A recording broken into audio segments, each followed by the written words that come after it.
पिछले पार्ट में हमने जाना कि शैतान आदम अलैहिस्सलाम के पुतले मुबारक को ठोकर मारता है और कहता है, मैं अगर तुझ पर गालिब आ गया, अब आगे पढ़ते हैं, तो तुझे हलाक कर दूंगा, और अगर तू मेरा हाकिम बन गया तो मैं तेरी नाफरमानी करूंगा। आगे जानते हैं शैतान का थूक और कुत्ता। एक बार इब्लीस मरदूद ने बुज़्गवा कीना में आकर हजरत आदम अलैहिस्सलाम के पुतले मुबारक पर थूक दिया। यह थूक हजरत आदम अलैहिस्सलाम की नाफ मुबारक पर पड़ा। अल्लाह ताला ने जिब्राइल अलैहिस्सलाम को हुक्म दिया कि इस जगह से उतनी मिट्टी निकाल कर उस मिट्टी का कुत्ता बना दो, तो उस शैतानी थूक से मिली मिट्टी का कुत्ता बना दिया गया। यह कुत्ता आदमी से मानूस है, क्योंकि मिट्टी हजरत आदम अलैहिस्सलाम की है और गंदा इसलिए है कि थूक शैतान का है। रात को जागता इसलिए है कि हाथ इसे जिब्रील अलैहिस्सलाम के आगे लगे हैं, जिसमें रूह का दाखिल होना।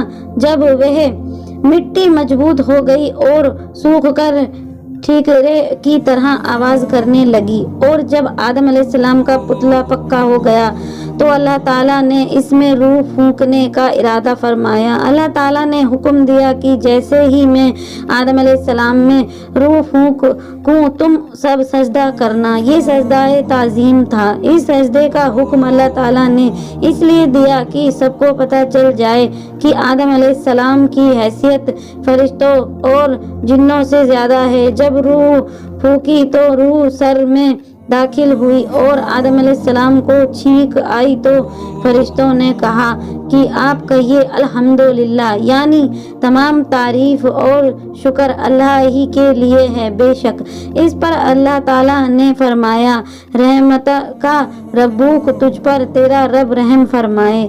अब रूह आँखों में दाखिल हुई तो आदम अलैहिस्सलाम जन्नत के फल देखने लगे।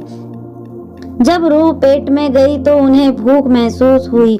जब रूह पैरों में गई तो उन्होंने चलने की कोशिश की। उस पर अल्लाह ताला ने कुरान में फरमाया, इंसान जल्दबाज है, इब्लीस का घमंड।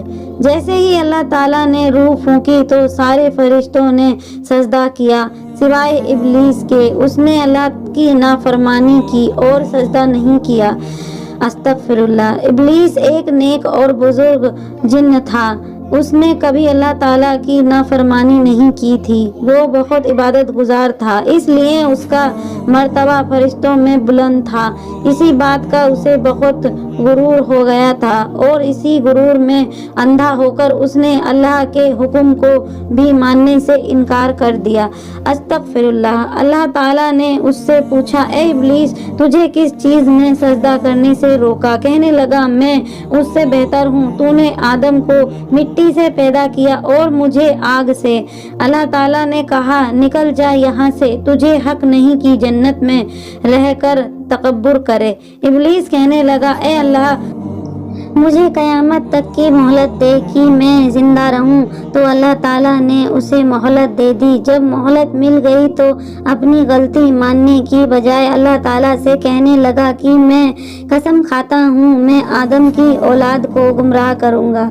मैं तेरे सिरात ए मुस्तकीम पर बैठ जाऊँगा, फिर उनके आगे से, पीछे से, दाएं से, बाएं से आऊँगा और उन्हें बहकाऊँगा। आप इनकी अक्सरत को यानी ज़्यादातर को शुक्र गुजार नहीं पाएंगे।